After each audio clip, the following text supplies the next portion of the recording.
country club Christian, I'm a zealot. Truth's gonna hurt, man, I ain't tryna sell it. And if you think you can refute it, you'll regret it. Cause that's the way it is, like it is how I tell it. Ain't a country club Christian, I'm a zealot. Truth's gonna hurt, man, I ain't tryna sell it. And if you think you can refute it, you'll regret it. Cause that's the way it is, like it is how I tell it. Okay, firstly, I gotta address apologetics. It doesn't make sense, I'm not sorry, I don't get it. The fact that he was crucified means that we're all indebted. We should demand to have a culture that doesn't soon forget it. Every knee shall bow, every tongue shall confess it. Christ is king, listen up, get the message. The time is short, the deception is impressive. The church itself is corrupted and wretched. They preach about grace, no righteousness expected. God gaze at the pulpit because the sin is accepted. The devil calls, they don't even try to reject it. They're employed by Satan, they are tax exempted. Ain't a country club Christian, I'm a zealot. Truth's gonna hurt, man, I ain't tryna sell it. And if you think you can refute it, you'll regret it. Cause that's the way it is, like it is how I tell it. Ain't a country club Christian, I'm a zealot. Truth's gonna hurt, man, I ain't tryna sell it. And if you think you can refute it, you'll regret it. Cause that's the way it is, like it is how I tell it. It's neither land of the free, nor is it home of the brave. When you got people here killing babies every day, and all the Christians here think that they can get away if they throw a couple bucks into the bucket on Sunday. But I don't think that that's the way it works. He said to seek the kingdom and its righteousness first. But you wanna grab a handbag, a Rolex, and what's worse, you think that you deserve it, but the bubble's about to burst. It's time to rise, sell the cloak for a weapon. Got the sword in my left, in the right, Smith & Wesson. And I don't think it's wise for you to try to be what is up, everybody? Oh, I just realized we still got reverb on from Sunday. One sec. How about that? Oh, there's so much going on right now. Let's go. All right, let's try this again. What is up, everybody? Welcome back to the Main Character Podcast, made possible by the Cult of Con. That's you guys. I'm Con Man, and thank you for being here. What's up, everybody? Welcome back. Wednesday, hump day. We are halfway there to the weekend. I hope everybody's been having a good week. My week has been crazy. So I'm going to pop right in and join up with chat that it's gotten more insane every week. More and more of you guys showing up early. What is going on here? We're like, oh, you know what? It's because these emotes. How do you close this? There we go. Yeah, hide emotes. What's up, everybody? It's great to see you all here. Ex-Heliocentric pointed out that we have 33 watching. Oh, what's up, Pearl? It's good to see you. Pearl was gone for a little while. I think everybody missed her, so welcome back. All right, I'll try to roll back here. I know for a fact that Chris T was the first one on the bus tonight, so he gets to sit wherever he wants. I don't know where that's going to be, but welcome in, party bus. Sit wherever you want to sit as long as you have a seat. If you're just now getting in, get to the back of the bus. You know how it goes. But we're so happy to have all of you guys here for our Wednesday night hump day show. And of course, we got lots of crazy stuff to talk about tonight. And it's a disorganized mess. Sometimes I have some sort of a well thought out thing happening. That's not happening this week. This was crazy.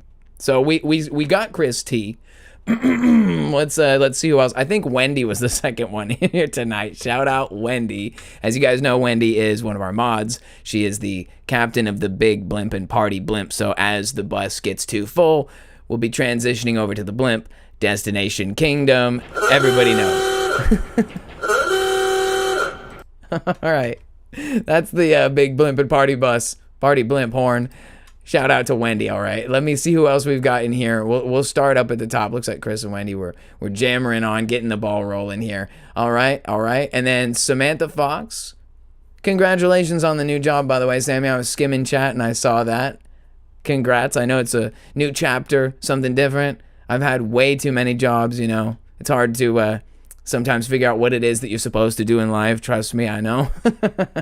But it's great to hear that you're starting something new, and I hope it works for you. And, I've been saying this a lot lately when it comes to jobs. Sometimes where we are in life, God puts us not because it's what's best for us, but sometimes there's people who need you, right? Like the job that you have isn't necessarily the job you have because it's the job that you need, but it might be the job that needs you. So keep that in mind when you get out there. You know, they say, whatever it is that you find your hands to do, let it be unto the Lord. So I hope it's a blessed experience for you, Sammy, for whatever duration to whatever length. Even if it seems troublesome, I'm sure it'll have some way that you'll be experiencing some kind of a lesson or something in the thing. That's all I got, but congrats, and I hope it goes well. All right, we got Val. Welcome in, Val, brother Val. Good to see you as always. We also have Blake Higgins and Beth Fisher as well. So plenty of regulars as it appears. We got Adrienne always. We always have Adrienne. We got Half Truth's brother. Blessed to see you, my friend. We've got Rejoice Artworks. Welcome, Elizabeth. It's always great to have you as well. Allison M. We'll go ahead and throw another honk in for Allison. She's always got her honking boots on. She's ready to rock every time. And let's say we'll just catch up. I saw there was way more people. Yeah, like I said, ex-heliocentric, welcome in. Make Earth great via the CDM. Yeah, I think you know where this is going. I'm so predictable. The thing about the Christian Dominion movement, and we'll talk more about this tonight, but the Christian Dominion movement is like the answer to so many problems in the world and in my own life. And not only that, it's really the thing that I was looking for. You know, when I started the Cult of Khan, I thought I wasn't even really taking it that seriously, but then I realized that I am kind of an unhinged internet cult leader, but every unhinged internet cult has to have some sort of like a belief system, you know? It has to be, you can't just be Christians. That's no offense to anybody, but it's overplayed. Like we've talked about it in the past, Far Cry, and how the Joseph Seed character is like the cult leader, and they're like a weird pseudo-Christian anti-government cult, but it's like, it doesn't really make any sense. They don't have like an actual core set of beliefs. The guy's just like a weird hippie. He's like on something, and so is everybody else apparently. So I don't know exactly. Good to see you, Cage Fighter. Welcome in. Yeah, it's a very interesting thing, but I think the Christian Dominion movement is actually the bread and butter of this cult. Like that's what this is actually about. I keep seeing people on the internet who are from various like walks of life with various things that they're interested in and what they're focused on. There's this one that my brother's been watching lately. I don't know what the name of his channel is, but he talks about like people who are like really bad criminals of the worst kind, who harm children or whatever. He just tells stories about what happens to these guys in jail. He like read the report about what happened to him and stuff. And you can tell he's like a kind of guy who derives great joy from hearing about what happens to them in jail. Like he reads it off. He's like, then the Chomo's head was bounced against the ground like a basketball. And he's like, you can tell he thinks it's great. I'm just saying that. I'm not saying that I personally think it's great. I just think that everyone in life is crying, like they're dealing with the same overall problems. It's huge crime, it's rampant social degeneracy, it's poor religious doctrines. It's like, there's an oppressive force, you name it. It's got there's one of every color of the rainbow, of every flavor imaginable. There's some sort of degenerative, oppressive force in the world, whether it's like an organization or just like a rampant beast or something. There's all this unmitigated stuff going on. And different people in the world, like this guy, find their resistance element. They're like, well, I can't fix the problem, but I can do what I can to try and report the answers and try to give my opinion on it and blah, blah, blah. And I think everybody is fighting the same fight independently. And we'll talk more about that as well. But just the idea of the Christian Dominion movement is to give an identity to the true human resistance. And there's more to be said about that as well, which is that my brother and I have started this thing where we start calling everyone normal people humans. We start referring to ourselves, the general public. You know, Sam was like, there's no human that supports American money going to Israel. That's not what the humans vote for. And I thought to myself, that's a good way to put it. Normal people like you and me, humans, and then some sort of monsters running the government or rampant in the streets harming children, right? There's just this beast faction, you know, it's Mordor or whatever. And then there's us, and we're all, you know, we're segmented. The Christian Dominion movement is about finding the common ground that has been taken away from all of us. Whether you're an upstanding churchy person or someone who's come from a really rough social background, we all have one great thing in common, one great unifying thing, which we'll talk about more as you guys know. But that is that Christ Jesus is the way, the truth, and the life. It is the one thing that transcends race and nation and belief systems and creeds and ethnicities. And the point I'm trying to make is, in Christ all are one. And that's the only actual basis or foundation for anything. Even the stuff we think is important, little season, timeline, biblical eschatology, all those different factors and things that are important and worth discussing are just a piece of the puzzle, and they're part of the decor of the interior. They're part of what gives the final structure its entire picture. It fills in the cracks. It gives all the answers. It adds that extra layer. But we're talking about foundations, right? Like if we're going to have a future as truthers, as Christians, as a movement of against Epstein Island, against an evil, illegitimate $40 trillion in debt government. And it's not just here in America, it's all around the world. Pick a country, pick a continent. There's some satanic, derivative, oppressive force accosting everyone every day. And we, the humans, don't like it. And I think that the Christian Dominion movement is a perfect way to give an identity to the resistance in all of us that we don't want to live like this. And generally, we look to politicians, political parties, churches, movements. They fail us every time because they're supposed to. They're not supposed to carry us to anything because they don't want us to be free. There isn't going to be any exodus at the behest of the Catholic Church. No offense to anybody. And the point I'm trying to make is just that the Christian Dominion movement is the one thing that all people can come together. It's the umbrella for everybody that everyone wins with, and you can like make promises with it because it's so potent. The reality of Christ and his plan and his kingdom is very potent. Like you could say, well, you shouldn't have to pay that much in taxes. Well, you shouldn't have to live next to people you don't like. Or you shouldn't have to deal with corrupt cops or judges or criminals in the streets. All of these things are like symptomatic of a greater problem, which is, as we've said in the past, it's because God's people are not doing his commands. And this is biblically supported. Every time God's people diverge away from God's plan, from God's commands, people suffer and wander the wilderness and worship idols and do all kinds of terrible things. Look at America today. I would say this is a prime example of what happens when God's people diverge from his commandment. So we'll do a little refresh. We'll talk about some of that. But before we get too far in, I wanted to take a chance to say hi to everybody, and I haven't done it. So what's up, Naomi? What's up? Did I say hi to you already, Adrienne? I think I did. Let me get down here. We got Conspiracy to Christ, Still Prill, with a Hong Kong. Let's throw another honk in because we're here. Why not? It's great to have all of you guys here once again for another episode of the Main Character Podcast. We're level 53 now. I feel like we're like literally past midlife now. We're on to the golden years now. Hopefully gaining some level of maturity as we go. I feel like over time I might get a little bit better at this, but then depending on the week I'm having, you'll get an episode like tonight. Miles says, I'm here for the chivalry and fire. Well, I don't have too much chivalry, but I will take a moment to say that, I guess I actually messed this up, but if you'll bear with me momentarily, it looks like my monitor is about to like stop working. That's very weird. I'm like getting feedback. This happens sometimes, like my actual display like gets hit with feedback. I'm not sure why that happens. But let me, since I failed to prepare here, let me do the basic step, which is I think, I don't even know if I can do it. But you know what? It don't matter. Because we can say it don't matter, but it don't matter, no, because I got you, babe. Okay, so I just want to give a special thanks to all of our Patreon supporters over on patreon.com/thecultofcon. Thank you guys for helping to make this channel possible. We do 4 shows on this channel, probably more shows than I should. More shows than I succeed in doing every week. I feel like I miss one show every week. Maybe I need to like reconsolidate my life, reevaluate what I'm doing here.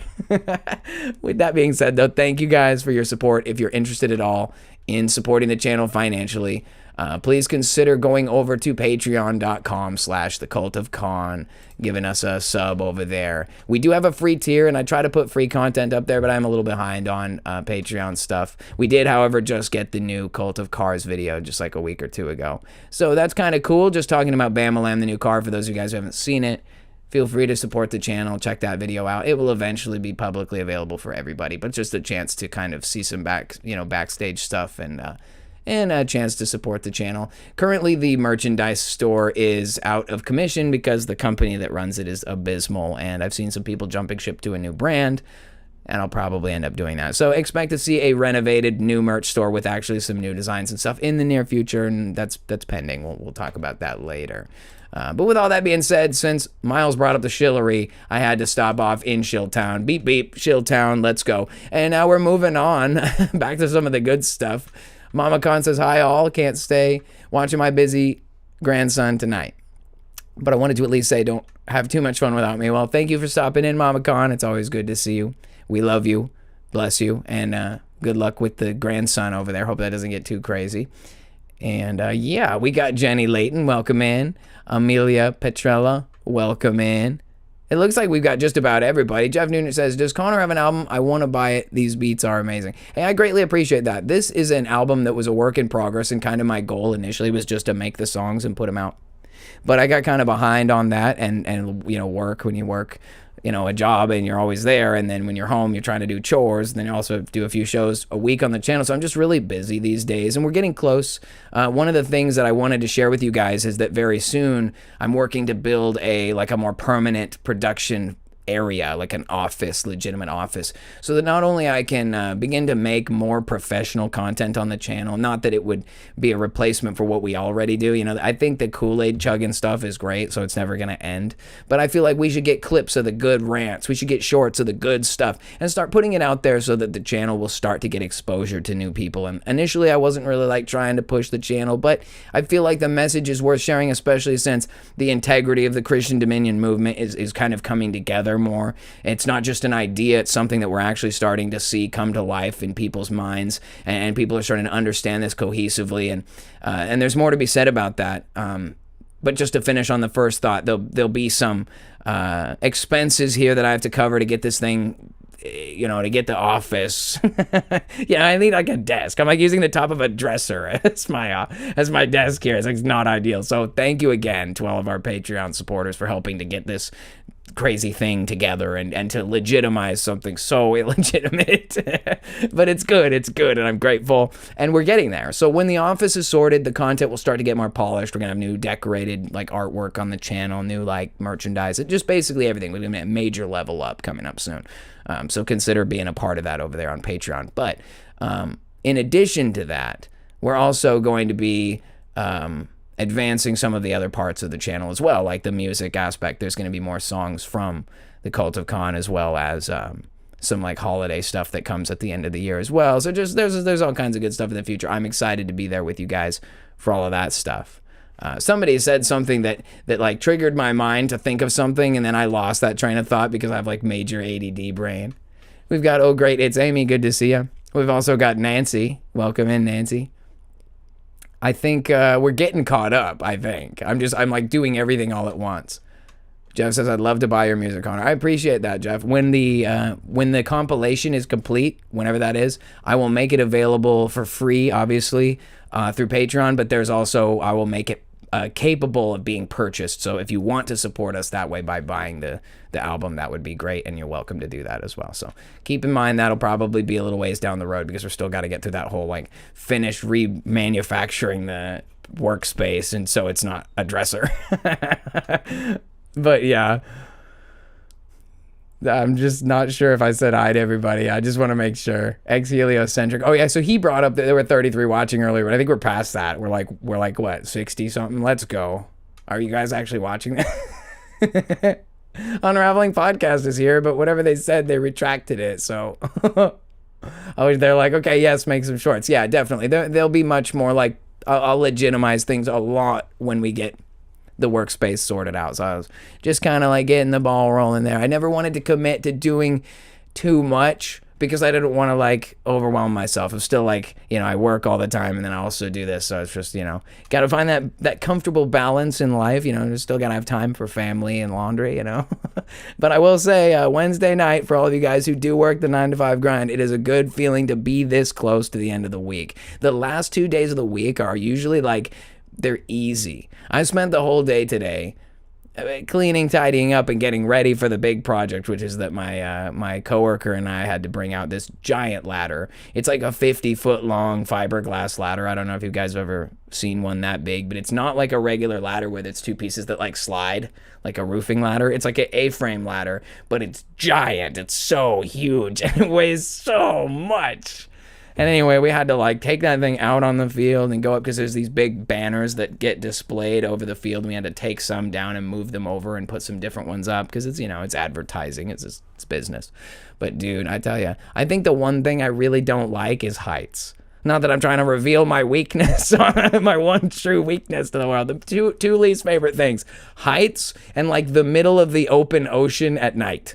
That's like the other thing I'm not big on. I'm not big on like cruise ships. I don't really see the reason to do that. It's like, I don't know about that, man. I noticed that the chat did that thing it does where it just goes shoosh and just like shoots down to the bottom. So I don't know if we got every... Sebastian says Sprite sucks. I don't know how you would survive. I mean, there's only Sprite. I don't know how you would survive. Like, it would dehydrate and die. This is a half-gallon jug of Sprite. It's not.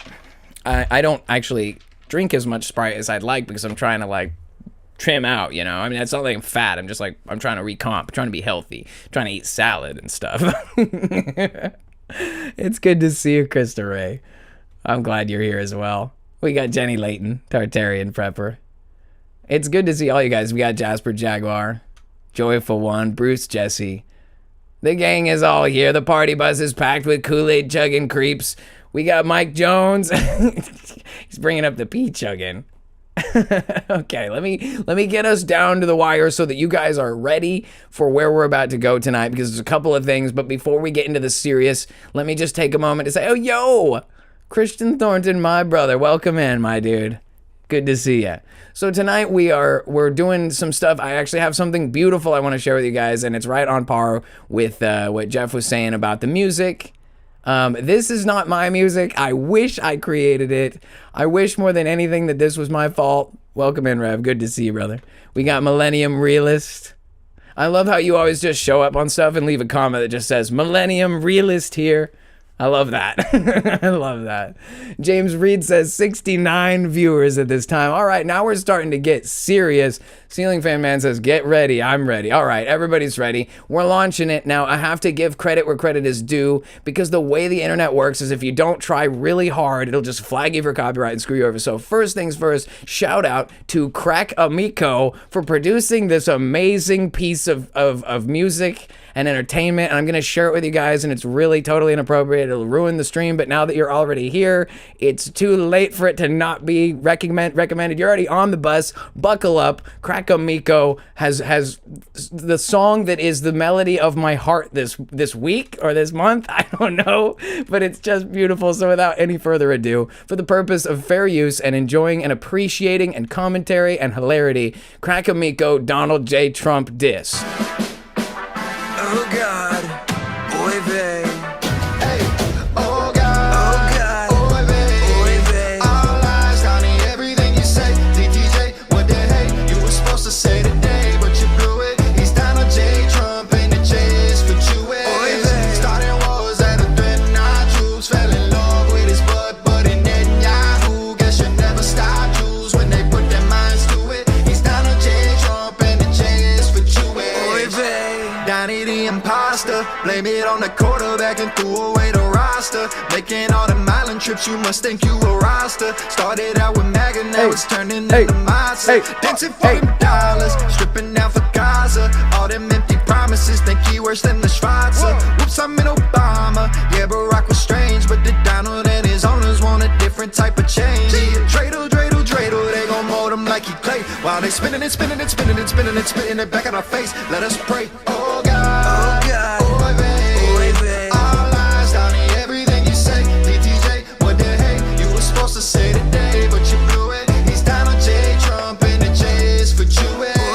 Starting wars that have threatened our troops. Fell in love with his butt, but in Netanyahu. Guess you never stop Jews when they put their minds. It's great, isn't it? Donald J. Trump and the J is for Jewish. All of of these mistakes he made, I had to make a list. Yeah. Never mind, I realized that the list does not exist. Okay, cool. Everyone chill. Back in position. Jews in the kitchen is only tradition. The money that's missing is part of the mission. We in a transition, so work on your Yiddish. We'll keep all the immigrants just like the British. Got the commissioner gassing me up. I just make sure I'm gonna drop the link in the chat for y'all. Missing a minute. I'm sorry, Joe. Go over here and subscribe to Crack Amico. Riches, I guess I'm just any other politician. Dreidel, dreidel, they gon' mold him like he played. While they spinning it, spinning it, spinning it, spinning it, spinning it back in our face. Let us pray. Oh God, oh God, oy vey, all lies, Donnie, everything you say. DTJ, what the heck you were supposed to say today, but you blew it. He's Donald J. Trump and the J is for Jewish. Starting wars that have been not Jews. Fell in love with his butt, but in Netanyahu. Guess you never stop Jews when they put their minds to it. He's Donald J. Trump and the J is for Jewish.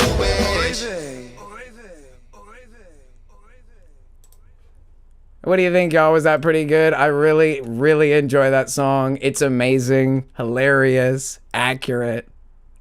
Anyway, Crack Amico, thank you for producing such an amazing thing. And I'm amazed at how underrated it is. It has like 80,000 views now, but when I saw it, it had none. It had like 2,000 views on it when I first saw it, maybe 2,500. So 2 weeks ago, numbers are going up. Go over there, subscribe to Crack Amico. Thank you for producing such a hilarious and awesome piece, my friend.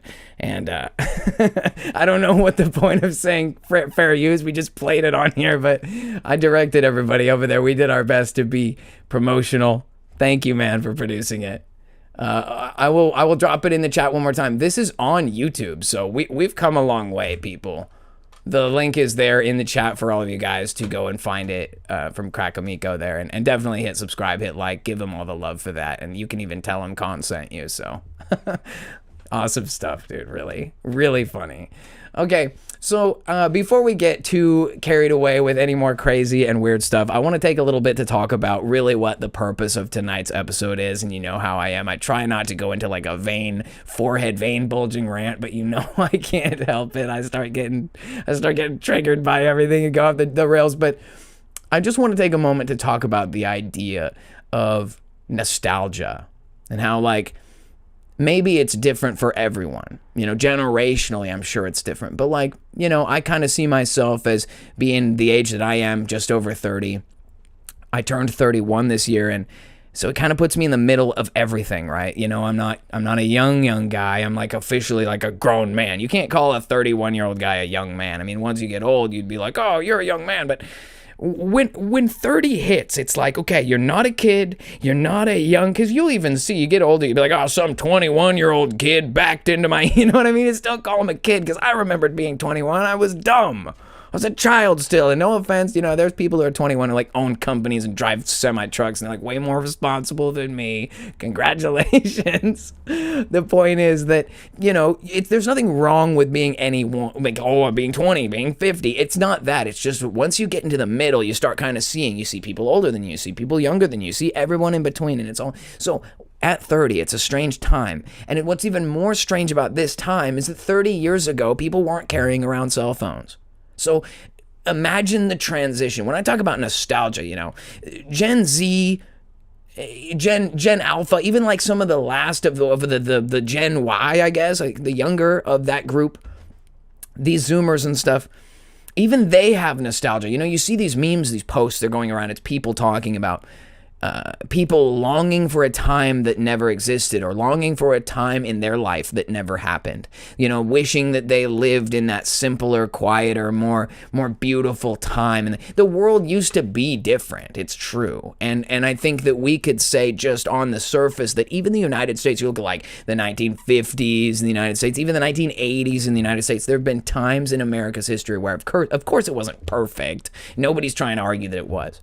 But it just was nowhere near as crappy as it is today. And like legitimately, like I look at stuff, like I'm a car guy. You look at like a 1985 Lincoln Continental Mark V or whatever, and you're like, yo, that's probably not an exact car, but you know, the kind where it's like the lights and they like fold out.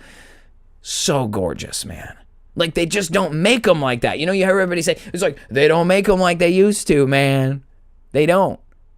And everything, you know, society itself is just different. I remember, because I was of that last generation, 30 years old in 2025, 1994.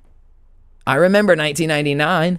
I remember riding bikes down the railroad tracks, walking the railroad tracks down the length of town, walking from one part of town to another. I remember you'd call people on the landline, you'd tell them when and where, then you'd get there and they'd show up and then you'd like hang out.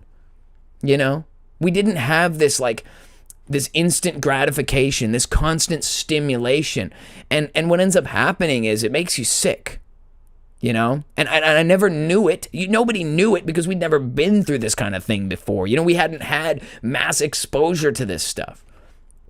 But it started exposing people to elements of reality that may exist or not, but they're exemplified. They're blown up. They're polished. It's taken away. You know, it's kind of like, you know, if you drink all the time, like a single beer does nothing to you anymore. It's like you've built up a tolerance to joy. You know, because before all this technology existed, normal people were much more reasonable. They were friendly. They'd talk to each other. They'd look at each other in the eye. Normal people had normal conversations and life was slower. It was all about the moment. It was all about where you were in that moment, what you were doing. Sitting on the park bench, just listening to the water lapping against the rocks on the river's edge. And it was quiet, you know? Even like the most noisy thing was like horse hooves clopping around, or even when they came up with cars and they started having those horns, you know what I'm talking about? It was still a quieter world. It was a more peaceful world. And I feel like every generation, it gets louder and louder and more flashing lights and more stimulation and more noise, right? It's not peaceful like it used to be. You know, and there was this whole movement. I'm not, you know, educating anybody on this, but 2016, right? 2015, 2016. You know, Trump is a great character, relevant character, because he represents another time when the Overton window moved, when things changed, right? I talked about this, I think, last week or 2 weeks ago. You know, when Barack Obama became president, things got different. Things got really weird. It's not the only time. 9/11, things got weird. Every generation gets another weird thing. It's 9/11. It's Barack Obama. It's Donald Trump. Something happens out of the ordinary and it changes and we just get worse and it gets farther down the tubes. And you could spend all day talking about how bad things are. And I say this a lot. Like, this is not really like a current events channel. But we are on what I call the cutting edge of conspiracy content. And the reason why I say that is because we'll talk about stuff that's on the cutting edge. And I think one of the things that's going around right now is this nostalgic fever that everybody recognizes. And it doesn't matter if you're my age and you were there at the very end of the quiet period, or if you're older than me, you guys probably remember it better than I do because you weren't just a little kid. You know, you had your time as a little kid when it was even quieter, you know, and that's not to say that there wasn't media BS, but you had to pick up the paper, you know, and that's not me trying to say, oh, look at you, got it so good. That's not what I'm saying. I'm just saying that all of us, no matter how old we are, apparently even Zoomers and kids who have not even lived in the era before cell phones, they look at pictures from Polaroid cameras, you know? They look at like arcade machines from the 90s. You look at old cars. You look at stuff. The way things used to be was better. That's what this whole 2016 Donald Trump Make America Great Again thing came from, because it was stuff like this. Let me share with you guys. I have a channel here who contributed to tonight's content called LearnFromMasters here. I'll drop this video as well in the chat for you guys. This is just a slideshow that I'm going to let play in the background while I'm ranting so you guys can check it out. But this is a collection of paintings from Norman Rockwell, obviously. And Norman Rockwell was an artist in the last century who depicted a lot of everyday American life. And a lot of people see the pictures from Norman Rockwell's collection as being like an idealized version of America. But there are probably people alive today who remember America being this way, where it was a high trust society and where people looked out for one another.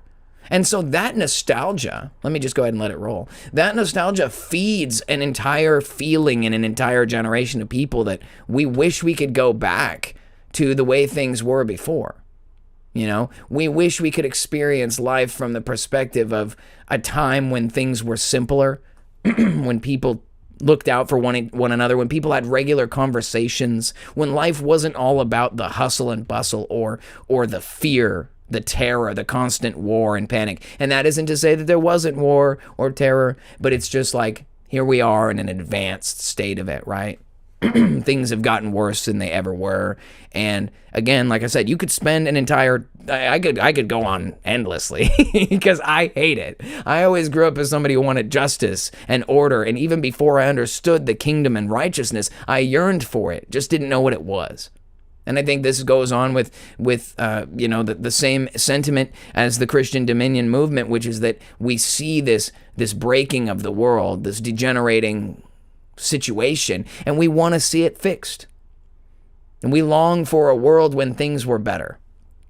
And they were better everywhere. Maybe not in the way that we try to picture it. And look, again, it's not about it being perfect, it's about it being better. We're going in the wrong direction. Okay? I like to think about it from an alchemical perspective. Alchemy has always presented the crossroads as this central, pivotal element in how you change something, how you transfigure something from one thing to another. And we were once a different kind of people.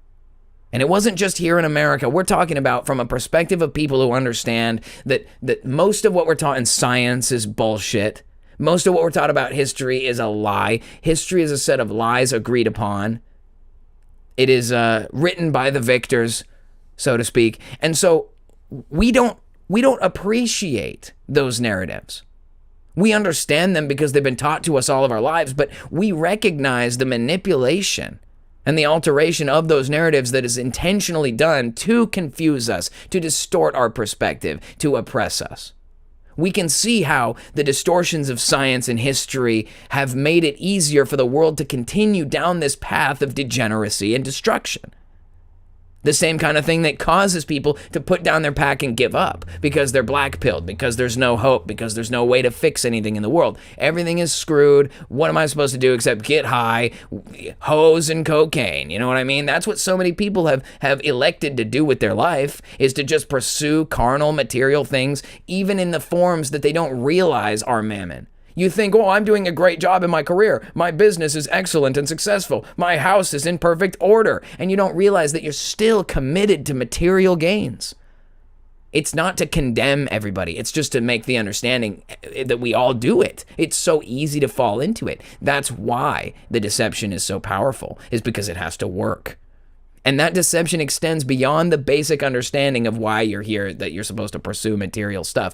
It goes into the understanding that history, science, and even our culture is fabricated for a purpose. And when you understand that you're involved in a multi-dimensional war against archons and principalities, the rulers in high places, as the Bible says, these are non-human fallen angels who want to destroy you. And to more accurately understand that conflict is to put you in a position of recognizing why everything is taking place. The reason things are degenerating on purpose is because there are forces who want to see things get worse, to degenerate. And so in America, it was easy for people to buy into the idea of make America great again because they remember times like these. They remember simpler, easier times in America. Look at this drunk Santa Claus. It's Christmas. Oh, it's Christmas morning. Okay, he made it. He sobered up. See what I'm saying, though? It's just a simpler time. Look, we all know Santa's like an evil. It's a caricature of a of a distortion of a polytheistic religion, you know. But it doesn't mean that we have to have it. Like, it doesn't have to all be ruined. Understanding and knowledge doesn't necessarily ruin everything. And so, in this case, again, Americans were deceived by the idea of making America great again because many, many, many Americans, including myself, remembered a time not that long ago. It didn't seem like it was that long ago that you could, like, go to the park as a little kid and nobody would abduct you. You know, my dad always taught us to be careful, like, watch out for the guy at the ice cream truck. Don't trust the ice cream man, you know. Everyone's trying to abduct you. I mean, I as a kid, I kind of thought maybe that was excessive, like maybe my dad was being paranoid, but as I grow up, I realized, no, his paranoia protected me and my siblings from being abducted by creeps because we were approaching an era of crazy degeneracy. And my dad, being older than me and wiser than me, lived through the years to watch as it got worse. People used to, like, watch He-Man on the weekend. And like that was the extent of their like media. And then it was like, okay, books and we're going we're gonna go to the baseball game, you know. Still distractions, still mammon, but it was cleaner. It was more wholesome. It was closer to the true way things are supposed to be. I think that we recognize that. We understand that. And that's where, again, this lie was sold to people about making America great again, because they thought, oh, it would look like this again. Trump's going to give us the Rockwell run. We're all going to go back to being intellectuals again. We're going to study. We're going to look out for one another. We're going to have affordable groceries. We're going to go on road trips in large sedans. You know what I mean? We're gonna bobsled down the hill with the doggy. You know, it seemed like we were onto something, and we were. That guy kind of looks like Mike Pence, to be honest. That's so funny. But they knew, right? They knew that they could sell us this idea that we could have it back, because they systematically took it away from us. So it didn't seem like it was some tragedy in the minds of people, like, oh no, America was lost. It wasn't like something happened to us. We were all under the impression that we just needed to like sweep the back porch. Like, oh, it's okay. We just got to mow the lawn and edge the thing and everything will be okay. Like we thought it was going to be a quick resto, because we didn't know how bad the hearts of mankind had degenerated. You know, so many normal people still exist in this country thinking that they can just go out in public without carrying a pistol. You know, they think that it's like, oh, it's okay. And I'm not saying that you're at the luxury to. Some people that got in trouble can't carry a gun because of weird laws. Some people can't afford a gun. Some people live in a state with... The point I'm trying to make is we gained this naivety during the time of peace that people want back, because they want that peace. They want things to be easy and high trust. I have to watch my back when I go to the store. Any day is the day that someone's going to try to rob you or stab you or whatever. And trust me, I just heard this story about a couple in Arkansas of all states, which if you're going to like, where's the gun state that you're allowed to have guns? Probably Arkansas. And this couple was murdered on a hiking trail by some knife-wielding maniac while out there with their kids. 2 little girls, no parents. Likely watched their parents get stabbed to death. And now I'm not saying all this to make you feel bad. I'm saying this just to recognize how bad things have truly gotten, and how so many people still exist in this kind of mentality that that's not the world we live in.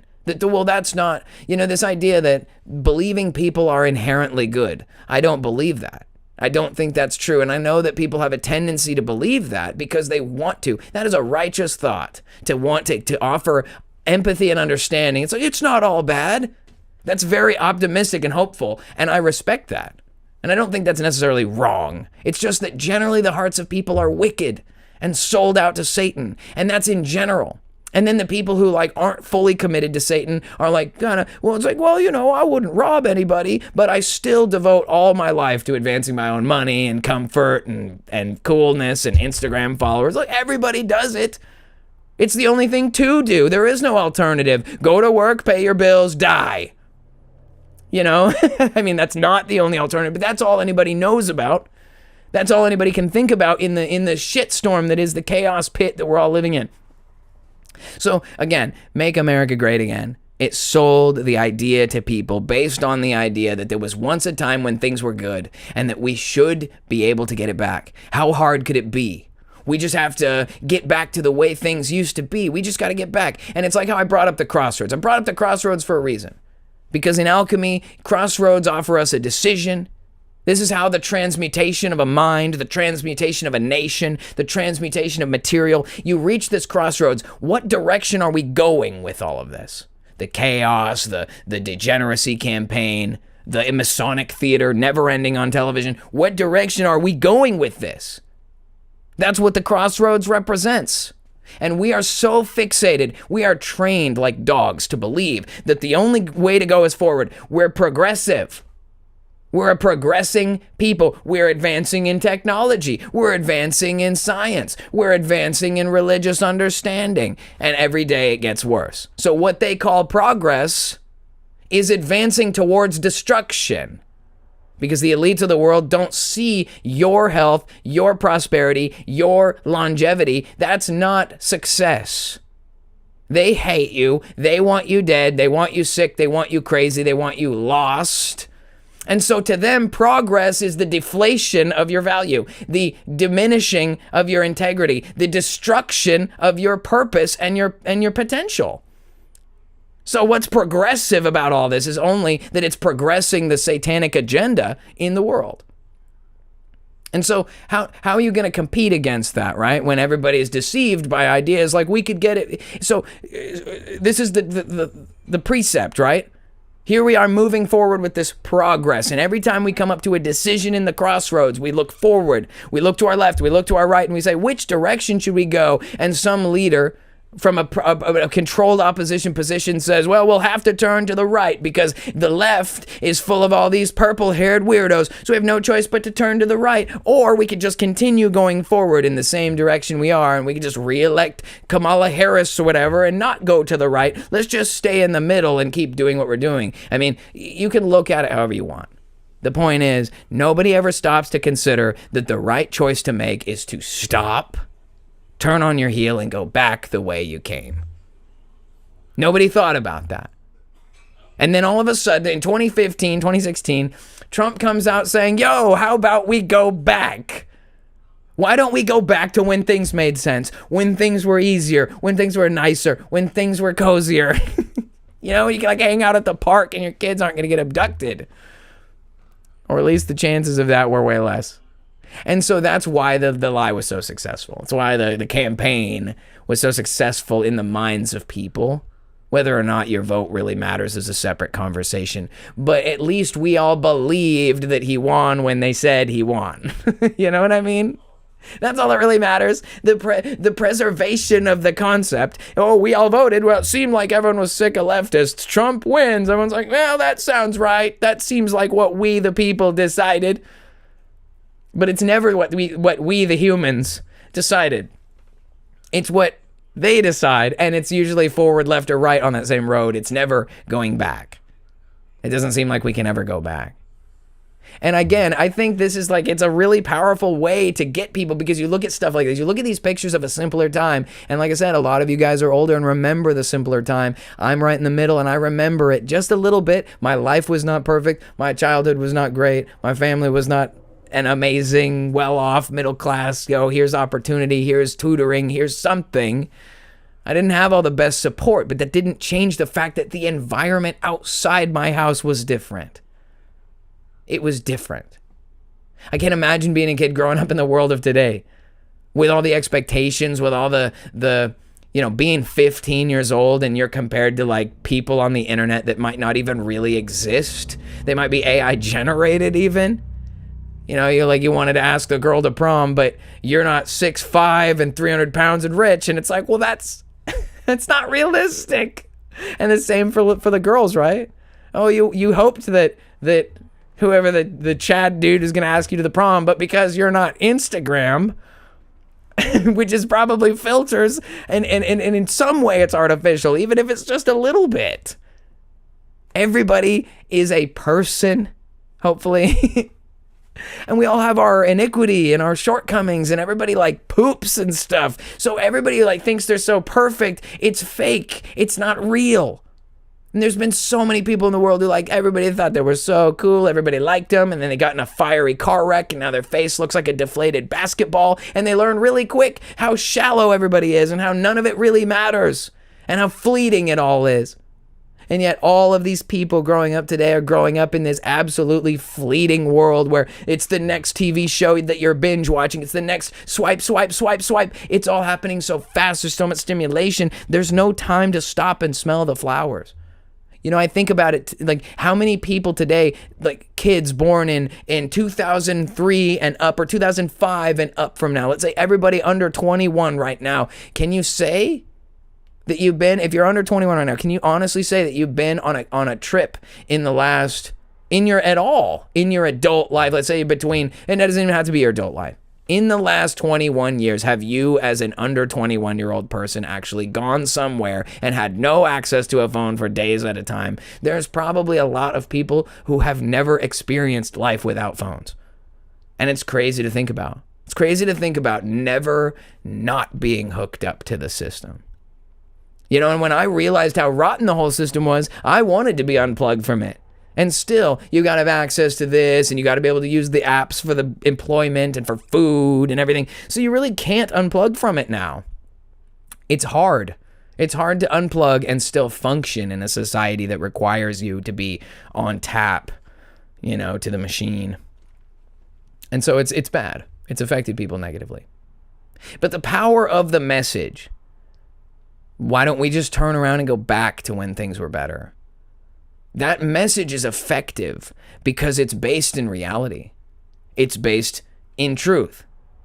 A simple, truthful answer in a sea of chaos, lies, and deception. What if we just went back to the way things were before all this dumb stuff started happening? It seems like it's like, oh, genius. It's a novel idea, but it's really not that complicated. It's just that now bad ideas have come home to roost and their roots are in.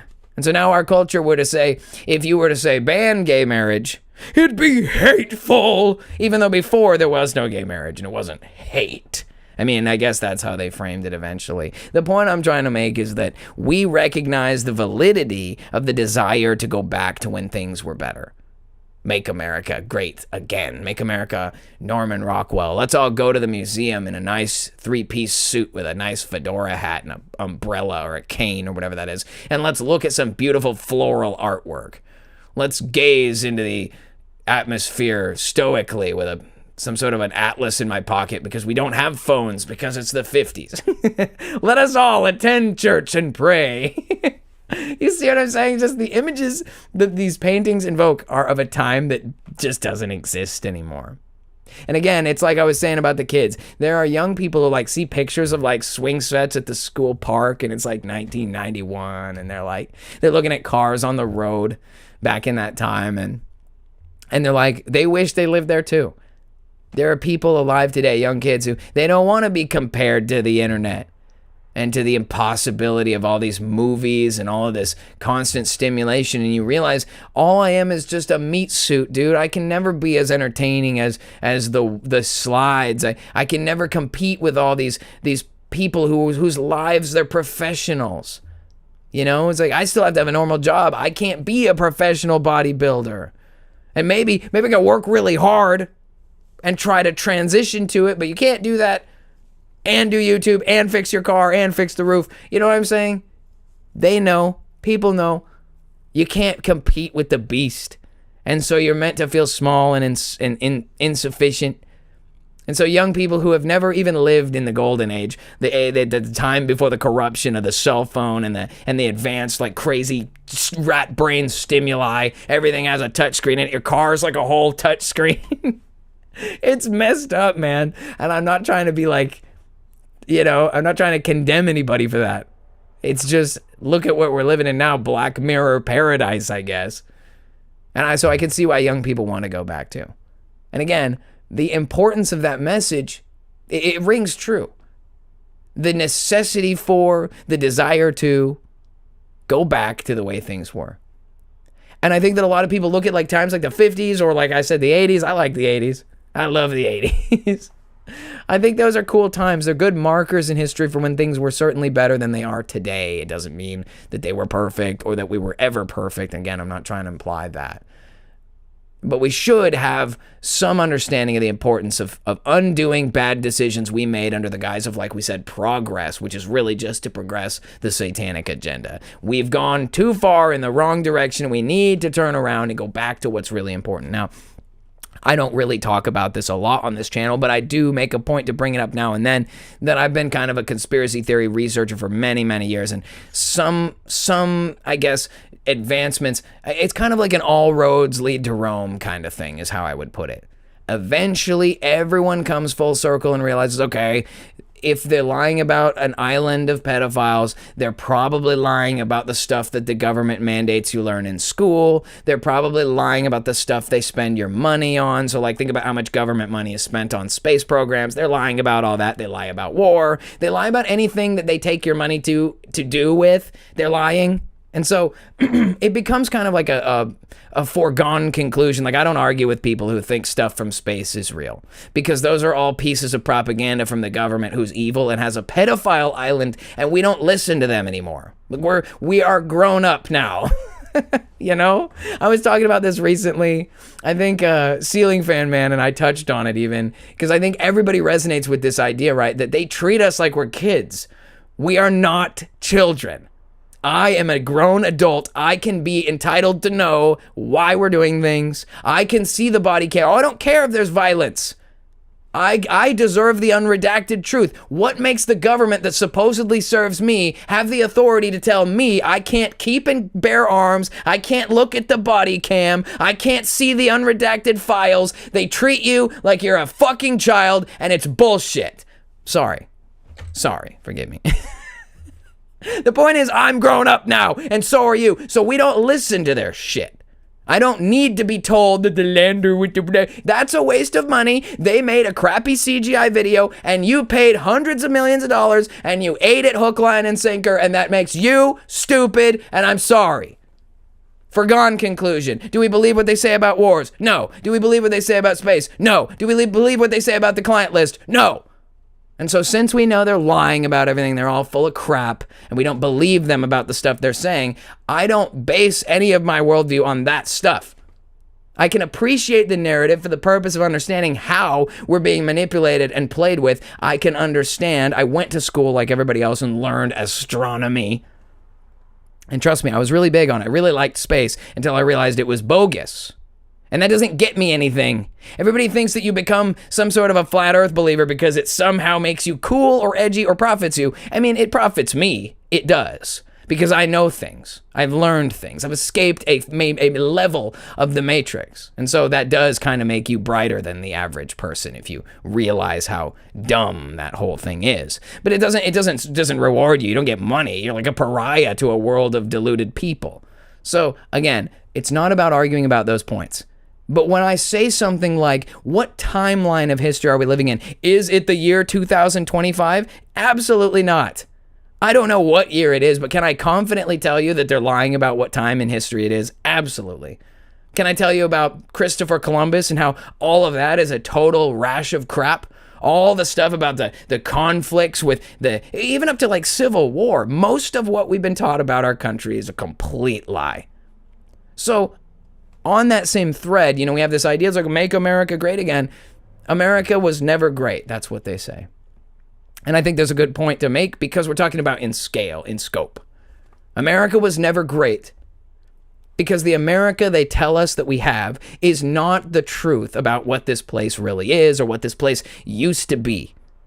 And it's kind of like telling me that my life would be better if I could get back to the time where I owned a 1 acre plot with a shed on it, and my shed on my 1 acre piece of land is better than the land I don't have now and the shed I don't have now. See, so I could become a landowner and a homeowner and have a shed. Doesn't that sound great? That's better than the lack of shed and lack of land right now. They tell you that. They let you think stuff like, let's make America great again, because the world would be a better place if we still went to work, paid taxes, drove around in emissions constricted vehicles. If we go around, everything that they do is still going on, just less back then. And so what's the solution to how bad things are? Instead of beating you over the head 10 times, I'll just beat you over the head 5 times. Yeah! And the crowd goes wild. No. I'm talking about taking into perspective the reality of the fact that there was a time in this world that a lot of people don't recognize or know about when things were way better than the 1950s, way better than the 1980s. There's no time you can point to in secular history that comes close to the impact or the aspect of the effect of living under the world under the rulership of Christ Jesus. And people seem to forget. They seem to detach themselves from this reality. Here on The Cult of Khan, we talk about the cutting edge of conspiracy content. You can't be on the cutting edge. You can't know what the cutting edge of truth is if you don't have the way, the truth, and the life, and that is Christ Jesus. So where do we start with all this? If the world sucks, and it would be better if we could go back to a time when it was better, And we look at like the 50s, the 60s, the 70s, the 80s, 90s. We look at times and say, oh, even Victorian America, it could be 1895. We could be at the World's Fair. There could be people movers and like guys on a motorcycle and everyone has electric cars. Okay, we could go back. Go back to like the first ever Benz car that there was. That's fine, but it's not as good as it once was. What a bridge to sell somebody. Did you know that there was a time in this country and on this earth when things were way better than what we have now? Way better than the 1950s, way better than the 1980s, way better than any timeline that we're currently living through. Any of the last generations. My people here in their 70s, in their 50s, 40s, people, if there's anyone under 20, I don't even know my demographics, honestly. But I know we have people from all walks of life here. And the reality of that is that we can't just be, conformed to this version of good and say that's good. This is the equivalent of being clubbed over the head 10 times to make you think being clubbed over the head 5 times is somehow not so bad. Again, the 1950s, the 1960s, Korean War, Vietnam War. We look back at what would have been the best time in America's history, and it's still horrible. Normal young guys who had their whole lives ahead of them got sent to a jungle to die in some mystery war where we dropped more ordnance in the jungle than the entirety of World War II. Normal people just go on in life not even questioning these things, not even thinking about this stuff. Is America great when they're sending everybody in a draft to die in the fucking jungle? No! You're still being clubbed over the head, and you're sold this idea that, well, nostalgia, back in the 90s when we used to call Domino's on the landline, and still we were slaves. So that's not the answer. So when I'm talking about Jesus, I'm talking about a man who came onto the earth to intercede on behalf of all of us because we were screwed. We really screwed up. God made us to be the rulers of the earth, to have dominion over the earth. He set Adam and Eve up in the garden. Everything was going fine until they screwed up. And once they screwed up, we were screwed up for a long time. No hope. Babylon, Medo-Persia, Greeks, Romans, pick an empire. Satan has had one, and we've been subjected to it since the garden until one fateful day when Jesus Christ, the living King of earth, the Son of God, came to earth, and he sacrificed his life for our sins. He died so that you could be restored to that dominion, so that you could be made whole again, so that you would have everlasting life. Okay, we've covered this. We know this. This is one of those things, it's a foregone conclusion. We're not going to talk about it that much except to say that we know it's the truth. And so what did Jesus say? We've covered this before on my Millennial Kingdom saga of Sunday service, which I'd love for you guys to see if you haven't seen. Maybe we'll share that sometime. We'll talk about it sometime. But the point is that the Bible makes it clear. Jesus Christ said to his disciples, he wasn't speaking in some future tense. He said to them, the way I say to you now. He said, there are some of you standing here today who shall not taste of death before they see the coming of the Son of Man.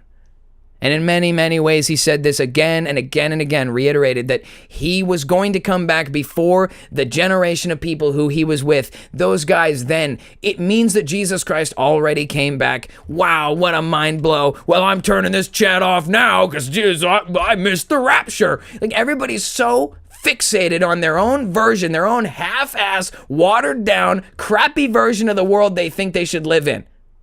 They think, oh, well, we should just, because then if I get raptured, then I don't have to burn in the tribulation while everyone else burns. What kind of a victory element has everyone on earth dying?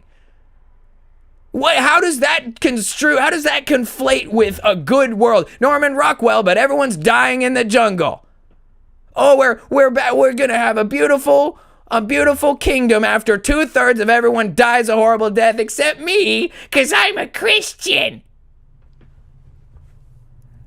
Get out of here, man. Get out of here with that.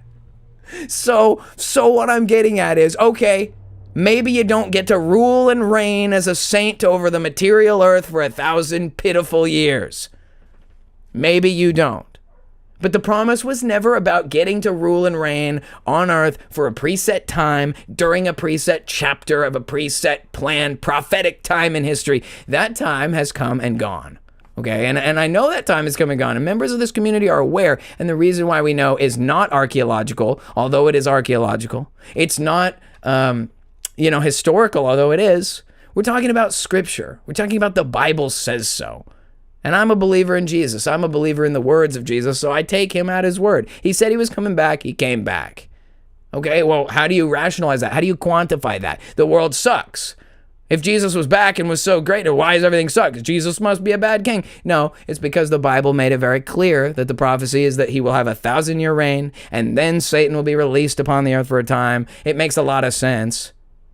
They reset the world. They erased the history. They lie to you about rockets. They lie to you about food scarcity. They lie to you about fossil fuels being made of dinosaur juice and that you'll run out of it. We have to charge you $5 a gallon for it because soon there won't be any more dinosaur juice left. And then you'll have to resort to electric cars powered by hydroelectric dams and thermal and space, some sort of space technology that we have to waste more money on.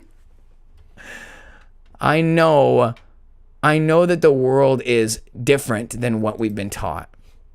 And there are pieces of evidence that show it. And I think that it's worth having it as an element just in the background. So I'm going to share with you guys in the chat really quick a link to this video. This is from a guy who I've actually featured on the channel before. He's called Jarid Boosters. He's an old world researcher and stuff, and he put together some great photos of these bastion forts, the star forts. And many of you guys in this community know about this, but these are archaeological and architectural pieces of human development on Earth. These are the impacts of prior human civilization. And you can see, we were like, oh, we're stoked on Norman Rockwell. We're stoked on American V8 cars and like milkshakes at the diner. Oh, if we could just get that back, we could be happy. We could have peace. We could have prosperity. No, we've been sold a lie. We've been sold a lie. And if you want to know, look at stuff like this and tell me, why doesn't your civilization look like this now? Like, why don't you live in cities that resemble this kind of splendor and the beauty of the cymatic understanding? Why would your city look like a snowflake unless you understood why snowflakes look like snowflakes? We're expected to believe that we're the most advanced humans that have ever lived, and they tell us all this stuff was built in the 1700s. Oh, well, back in the 1700s, at this rate, we should be going way back. We should go back to the medieval times so we can have castles and stuff again, because obviously it seems like the farther back you go, the better things get. And that's, I think, the big part of it, right? The big thing that gets overlooked is that, again, we get sold the idea of being screwed over as though being screwed over less is an answer to being screwed over at all. And I am the kind of person who believes that we were fearfully and wonderfully made by God for a much bigger purpose than to just be a cog in the machine. And when I look at the layouts of beautiful, sophisticated human development on a level that couldn't even be done today without millions and millions of dollars and tens of thousands of man hours, and we're talking about stuff that's just inexplicably insane, and they were just doing this because they felt like it during the poverty-stricken age of sail when people were dying of scurvy because they didn't know you had to eat oranges. I'm tired of being gaslit and treated like a child by the elites of the world. I'm tired of being treated like we don't have the brain to be able to figure out that the world used to be better and that they're taking it away from us generation by generation. And the reason why things used to be better is clear. It's not a mystery about some long-lost advanced human civilization. I wonder what their technology might have been like. What sort of leaders would they have had? What kind of government would... I'm so sick of that crap. It's written, the writing's on the wall, dude. Humanity was lost in sin and darkness, living in polytheistic, savage, cannibalistic empires ever since the garden. The only hope for anyone ever was God's chosen people of Israel, and they continually sought after false gods, worshipped golden idols, did all kinds of stuff they weren't supposed to do, and God still never gave up on his people. He sent his only begotten Son to die for our sins, so that we could be restored to our righteous order in heaven and in earth, and so that we could become the kings and priests he wants us to be again. the way we were always supposed to be. You can't be restored to something that you never were before. Jesus Christ came to restore mankind. Restore you. If restoring you makes you a king and a priest, that means that's what you were before. We got to go back. But again, I know we can't just go back. We can't unknow the knowledge of good and evil, you know. There's no truly fixing the timeline, the chain of events that brought us here. But we do have the solution in that Jesus Christ has been the atonement for our sins. He is the way, the path to what? To righteousness and to kingdom. That's why he says, seek first the kingdom and his righteousness, and all these other things, massive, incredible architecture, beautiful, advanced technology, prosperity, high trust, comfort, a lack of scarcity, peace, the Prince of Peace. So how do you get inexplicable architecture and advanced hidden technology, free energy, prosperity, philosophy? Human advancement comes when people are free to pursue their dreams. When they're free to design with the elements of nature a fractal understanding of the complex universe in which we live. That doesn't exist in a society bent on who has the biggest muscles or boobs. This doesn't come from a society constantly trying to tear itself apart. From a world pursuing degeneracy, progressing as fast as possible to destruction. That isn't how you arrive at a beautiful, prosperous, multi-generational paradisio, whatever you want to call it. And so when I look at pictures of the real old world, the massive marble statues and stuff like this, I'm like, why can't we do this? Why aren't we these people anymore? We don't have frescoes like this. They're all hundreds of years old, almost exclusively. The art nowadays is like, if you can even call it that, Paul's channel, Understanding Creativity, is the perfect place to discuss modern art and how fallen from the glory of the high art of the old world, how just desperate, how different that it is. It's crazy. Massive disparity. And again, look at this. There's like moats and stuff. Integrated, intricate waterways and canals. The kinds of stuff that you don't see in any portion of modern civilization. If they have anything to say about it. Modern city planning, it's nothing like this. You can call it a fort. Snowflake forts. We decided our forts should be snowflake shaped because we have seen snowflakes. We regularly look at them with magnifying glasses and microscopes. We access in 1864 the technology to view stuff on a microscopic level. I was recently on the other day having a conversation with Wendy about this. We were looking at some of the pictograph letters, and there's a pictograph that looks like a sperm cell, and it's like it means life or something.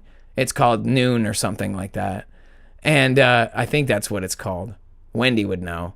Well, how the heck does an ancient Hebrew know what a sperm cell looks like as if they saw it under a microscope? To draw it as the pictograph. We're talking about an ancient hieroglyphic language. How the heck do they know what cells look like?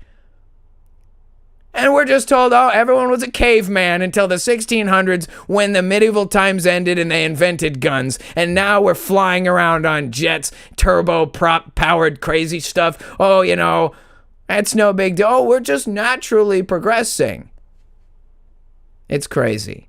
There's a scene, I always forget to clip it. I should clip it. It's from Independence Day, and he's talking to the scientist, and the scientist is explaining, they got the UFO in there. He's explaining to Will Smith and Jeff Goldblum how this alien ship that they have is a piece of advanced tech, and that everything you know today has been reverse engineered off of this UFO that they have in their base or whatever down there.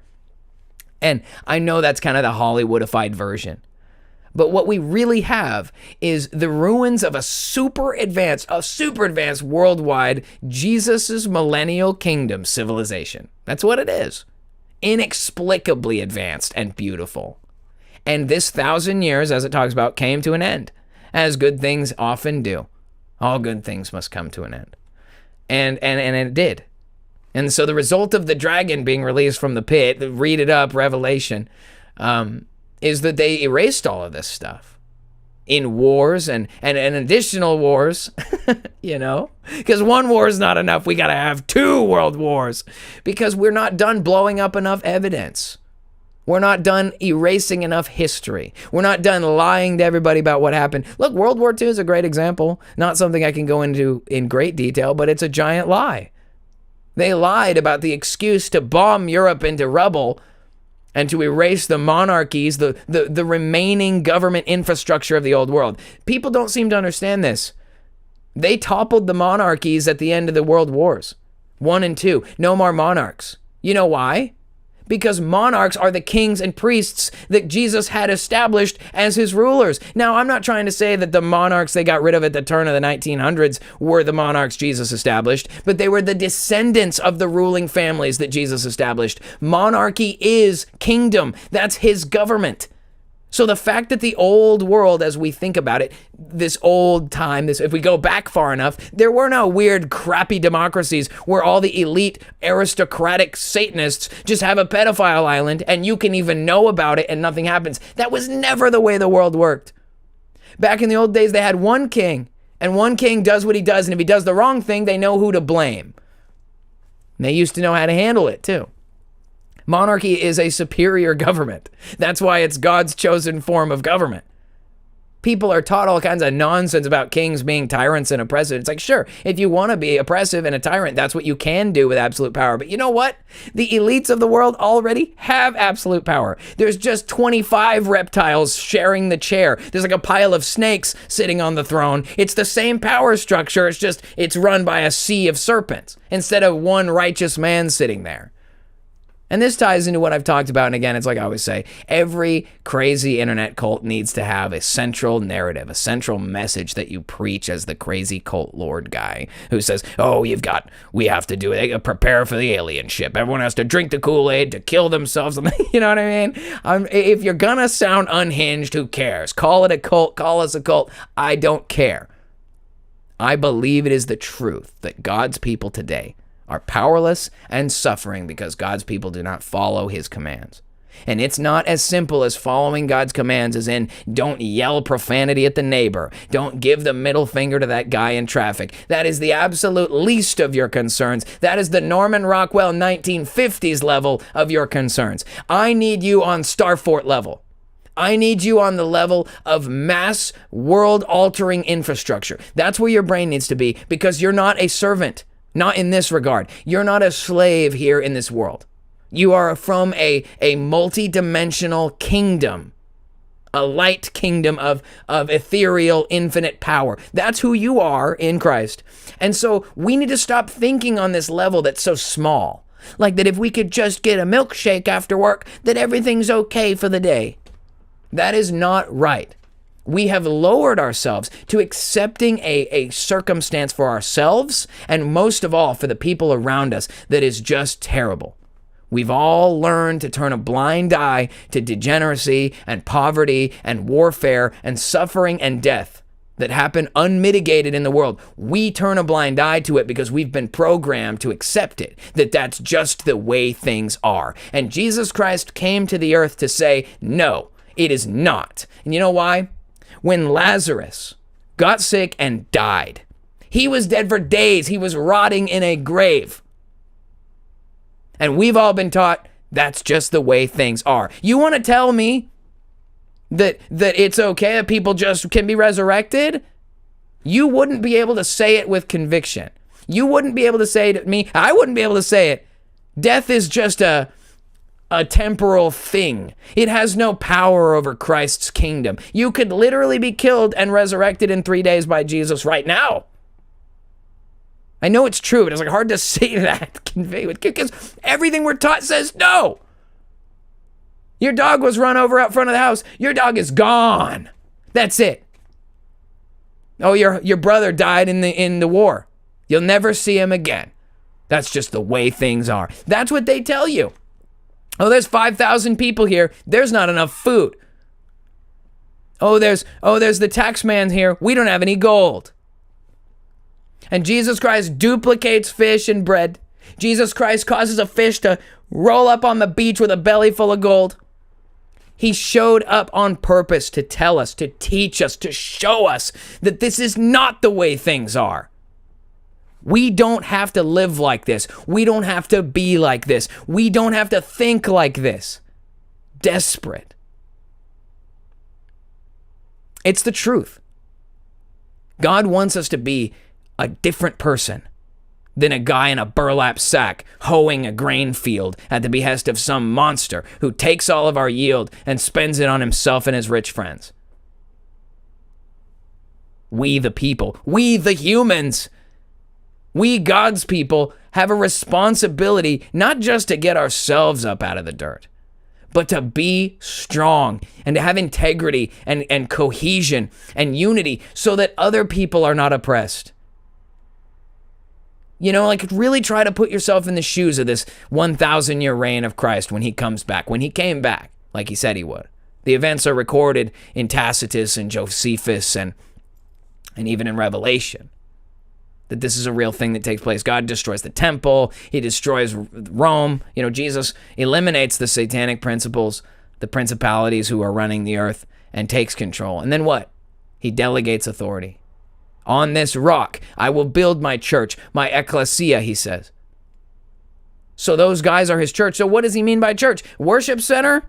Or does he mean administration? Ministry. Where do you think the word ministry comes from? In kingdoms, they have the ministry of defense, the ministry of, you know, foreign, I don't want to say ministry of truth, but you would, because you can't have this kind of crap where they tell you, oh, you know, Christopher Columbus rode over here and then he saw some natives and then, you know, it's just not, it's not happening, dude. It's not working. So the alternative to all of this is to accept that there's a fallacy that's rolling down the hill covered in mud, and it's getting increasingly more dirty and broken and ugly, and it's heading towards a cliff that drops off, and at the bottom is spikes and fire. It's a doomed piece of crap. It's like the worst crap box you've ever seen, flying highway to hell as fast as possible. So we know it sucks, so why would we want to keep anything from it? Why would we want to retain any element of that? Just degenerate, loser, liar, failure. That is the general narrative of the progression of society today. That, oh, we're doing so well. Look at our new ugly box skyscrapers that no one even goes to because the office culture's dead because of the fake fucking disease. You know, I'm sorry about the profanity. I'm going to have to get the swear jar out. But literally, it's like we're so far down the tubes at this point that people don't recognize what it's like to not be down the tubes. So one of the things I want to talk about and want to focus on as we go forward with this channel, with this cult, with this belief system that God wants us to be in charge of the world. I know, bold thing, right? Take charge of your life, take charge of your community, take charge of your country, take charge of the world for the kingdom. It seems like it's a bold and crazy thing in this generation to say that Christians, real followers of Jesus who trust him and his words, should run the world. I just don't understand why that's such a radical statement. But since it is, and you have to be a cult guy to say that you think that Christians should run every facet of society and earth, then if it's insane, so be it. You know, it's not my goal to tell normal run-of-the-mill church Christians that they have to all of a sudden take up arms or try to get involved. That's not my concern. If people want to do regular religion church, I'm not trying to change the hearts and minds of people who have already given up. I want to give to people an option to choose something other than to be clubbed 5 times instead of 10. How about we club them? How about we crush the head of the snake so nobody gets clubbed again? It seems so complicated, but it's very simple. Every time that anyone realizes how bad this is, they look around and say, well, what do we do? What am I supposed to do about this? And there's nothing. What do? Put your faith behind Donald Trump? Look where that got us. Put your faith behind a local church organization? They'll find a way to spin their wheels all the way to the bank and never do a thing. I can't even begin to tell you how many times in my life I've seen people who reached the end of their rope. They couldn't make it at work.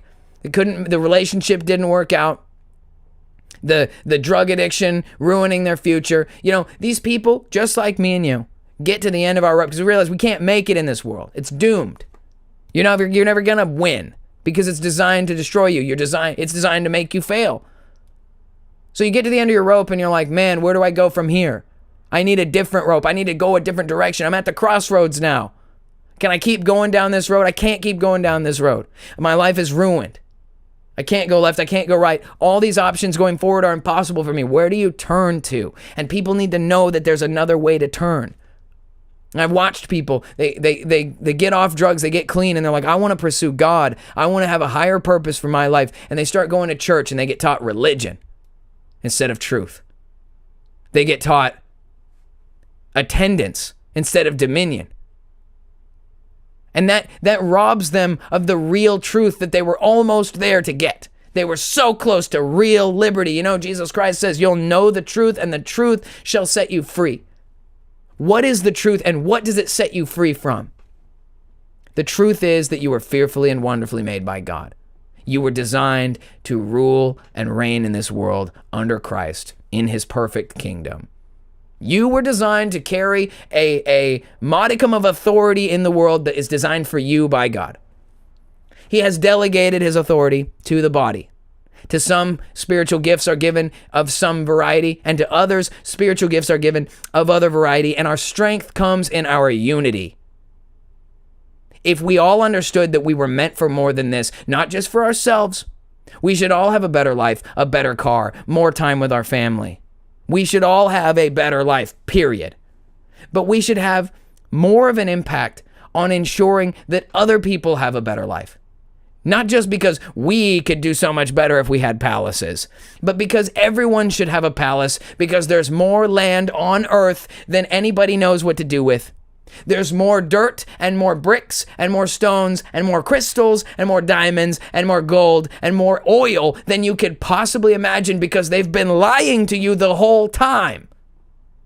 We're all fighting over who gets to live downtown in New York, and we're literally living on a rock that's 4 or 5 times bigger than we thought it was. And out here are continents that are bigger in mass than our entire known world combined. There's 1,000,000 miles of ocean. There's 1,000,000 miles of beachfront property out here. I think 1,000,000 miles is actually conservative. I think there is more than 1,000,000 miles. Every single person on earth could have a beachfront condo. That's a fact. I don't care what history and science says. They're wrong. They're liars and they go to Epstein Island. Anyone else? Okay? So the point I'm trying to make is that we've all been sold short all of our lives for what we thought we deserve. That if you can get to the end of your life at 65 and you can retire on Social Security and your fixed income and you can't really go anywhere and your pension isn't what it was supposed to be because they keep changing the rules. That's the best you get is to like die in some house somewhere that you like barely paid for or maybe didn't even pay for. All around the world are people getting to the end of their rope one way or another. Whether you found it when you were young because you made bad choices or you found it when you were old because you found out they sold you a lie your whole life. Eventually, the thing comes home to roost. Eventually, everybody realizes that we're not living there. We're not living in a world that's beautiful and perfect and cymatic and healthy and natural and quiet. That's, I think, the thing that we're missing the most is the quiet. It's an endless flashing lights, blaring noise, hustle and bustle traffic of the rat race, and none of us were meant to be that way. We were never designed to live like this, to compete with one another, to fight over scarcity like lost wild animals. We came from, not long ago, a massive unified kingdom. The only real difference between us right now and them back then who had it all was that we forgot who we are. That's it. We forgot that we came from this, that we used to do this. We all set our sights on like getting a Honda instead of getting a flying chariot, a building that flies around. You heard of a Vimana before? They had buildings that could fly. I'm not making it up. It's an ancient Indian manuscript. One of the few that probably slipped through the cracks, that they've been actively at work to destroy using many, many, many wars. What was in the jungles of Vietnam that we had to bomb so much that it was more than World War II? These are the questions that plague me. It's my understanding that it's not good enough to just be told to accept what they've taught us. Just row your own boat. You can't change anything. You can't do anything. That is a lie from the pit of hell. We are a fearfully and wonderfully made creation of God with a divine purpose for being here. You think God sent you here in this time in your life just so you could be here? So you could just exist? You could live out your days working at whatever job and then die? Is that really what we believe of ourselves? It's no wonder they treat us so bad, because we let them. And we let them treat us so bad because some part of us thinks that it's acceptable. We have accepted it as the way things are. And that's where I'm saying it's over. The buck stops here. I can't change everyone else's mind, but I know that it isn't just, like I said, it isn't just archaeology or historical accuracy that brings about the understanding I'm talking about here. We're talking about God has a kingdom in heaven. The Bible makes it very clear. He has a kingdom. And the Lord's Prayer, he says, may your will be done on earth just as it is in heaven. So this kingdom wants to colonize the earth. And the colonists have failed to set the foundations of this community properly. And so in their failure in the garden, they failed to keep the colony, and it collapsed. And God's mission to colonize the earth never ended. And so he sent a new colonist, Jesus Christ, a better one, evidently, because he actually did what he was supposed to do.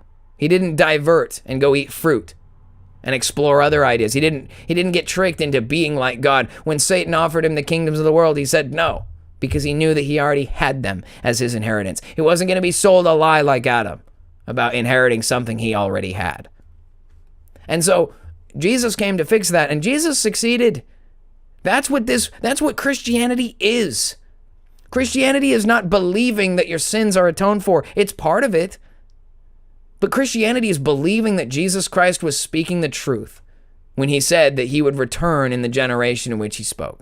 So if Jesus Christ came back and he established a kingdom of inexplicable architecture and infrastructure, then it only makes sense that we've been at war for hundreds of years trying to erase it because of what it means, because of what it does. It all of a sudden tells you that, no, you're not entitled to a Norman Rockwell 1950s America. You're not. You aren't, and nor is anyone in Africa. Because what you are really entitled to is one of the many millions of miles of beachfront property around the entire extended earth, which is far larger than the pedophiles at Epstein Island have been telling you it is. And because there's so much oil and so much power and so much wood and so much stone and so much stuff, you could just leave, start your own country, live however you want to, have a 5,000 acre country and call it Christ's kingdom, call it the land of Jesus, call it whatever you want. You could not be a slave. You could not be a victim. Your kids could have a future. Your grandkids could have a future. And that's the bare minimum, that if you understood that you were supposed to, you could run away maybe, if the Navy didn't kill you. And you could do that. But my response is not to say, let us pack our bags and run away. I even think I used to believe that. Exodus, let's get a icebreaker and try to get out of here. Let's sail to the South Pole and escape into the old kingdoms. Let's escape into the outer world. Past the ice wall or whatever. You can't do that. God didn't send us here to run away. God didn't make me and you. He didn't give us a spirit of fear. He made us to have victory in this world. He made us to be kings and priests of his kingdom. And the Bible makes it very clear. His kingdom is ever expanding. His kingdom is always growing. And every day more people come to know Christ. And they enter into this kingdom. But what we have a responsibility to do is not to evangelize people or to save souls. Our job is to be there as adversaries to this faction of evil, to be advocates for the truth of this kingdom, so that when people decide they're at the end of their rope, They don't trust the government. They don't trust the school system. They don't trust the media. They can't stay sober. Their girlfriend doesn't love them anymore. Their kids don't want to talk to them. People have all these problems and they don't know how to get out of them. They don't know the way out. So people drink and they smoke and they drive cool cars and they try to get social media clout and they do whatever they can to medicate it. But nobody does anything to mitigate it. And I believe that we are a people fearfully and wonderfully made with the power within us to mitigate it, not just medicate. And so what does that look like? It means having the integrity to set the example. That's what Jesus Christ did. He showed us there's a different way to live. There are powers beyond what we've been taught. There are rules that are different than what we've been taught. And so long as we are the only people playing by the false rules, we're the only people at the disadvantage. The enemy knows that the world is a cosmic freak show. They know what's going on. But as long as we pretend that's not the case, we remain utterly powerless to do anything. We rely on the Donald Trumps and the currently established churches of the world to be our representation. And they fail us. They betray us at every turn. That's what I say. So what do? We have to create the alternative. Again, how do we make not just America great, but the whole of the world? The world was once even better than America was in the 50s. The whole world. A lot of people may not know that or may not remember it because we weren't there. But there was a time when it was. When the frescoes were beautiful, when the statues were beautiful, when the city streets were paved, were cobble and were beautiful, and when people wore jewelry and fine linens and people spoke to one another and they listened to the sound of the waves lapping on the rocks and peace, and it was quiet. We've been living in chaos and deception and degeneracy for so long now that people have forgotten that there is such a thing as a quiet world. And I think there will be a quiet world again. So the message of hope comes in a couple of different forms with this. First of all, we know Jesus Christ is victorious. He has overcome the world. So victory is not a question. It's a guarantee. It's a promise. The question is, are you in line with his victory? Are you prepared to receive the destiny that God has placed within you? Because if you want to sit around and be a slave to the system, to the beast, you can be. That's your choice. But we're not here to convince people. We're here to explain what it is when they decide they want it themselves. The Christian Dominion movement is about giving an identity to the reality of who we are so that we can choose that identity, so that we can identify it and share it and teach it to other people. When you say, I don't want to live in the world, I don't fit in the world, I can't make it, I'm not succeeding, and you want to follow God and you want to be a member of his kingdom and you want to know what that looks like, what does that feel like, how do I act, what's the difference? You got to be able to show people what that is. You got to be able to really know for your own sake. I look at little places like these buildings, it's like Star Forts is what we have today, but there's all kinds of amazing cathedrals and palaces in the world. And again, we look at these things and think, man, that place is the most exquisite thing ever. The most humble among us would say, I don't need a place that big. But then if you had unlimited money, if the sky was the limit, if all of your friends and family could live there with you, what's wrong with a beautiful palace? The only reason a beautiful palace is a problem is because other people are living in sheds or in no house at all. See how that works? Everyone could have a supercar as long as everybody had a car to drive at all, right? The only reason it's wrong to have a Lambo is because people can't feed themselves. And these are all built on the idea of the false idea of scarcity that they use as a weapon against us. Because we all believe that there's only so much that we have to compete for it, instead of building for ourselves whatever it is we want or we need. You know, right now there's this, I think they call it Back to the Earth Project or something right now in northern Arkansas. There's some people that have, they bought their own private land, and they're inviting families to come do this homesteading project. And it's basically like, if we're going to really break it down, in actuality, it is a Eurocentric, it is a European culture, religion, and heritage preservation. So it's for white people culture, and white people faith. That's what it's for. So belief systems, cultures, and racial heritage of white people. And right now, everybody's like, they're so racist. And like, obviously, it's ridiculous because there's a black people version of the exact same thing going on. There's like a black people 500-acre farm co-op, black people only, to preserve black people, black culture, black heritage. Okay, so it's not like, there's a double standard, obviously. And a double standard, it's not about, it's zero to do with race and has everything to do with the person who creates the division of race, which is Satan. Jesus Christ says that in him there is no free, nor slave, nor Jew, nor Greek, nor male, nor female. There is only the kingdom. There's the only identity is light. That needs to be who we are. That's the only way we win. There has to be an identity that is transcendent beyond being a member of a church or being a member of a country or being a member of a race. We all fight and die for countries and races and religions that mean nothing.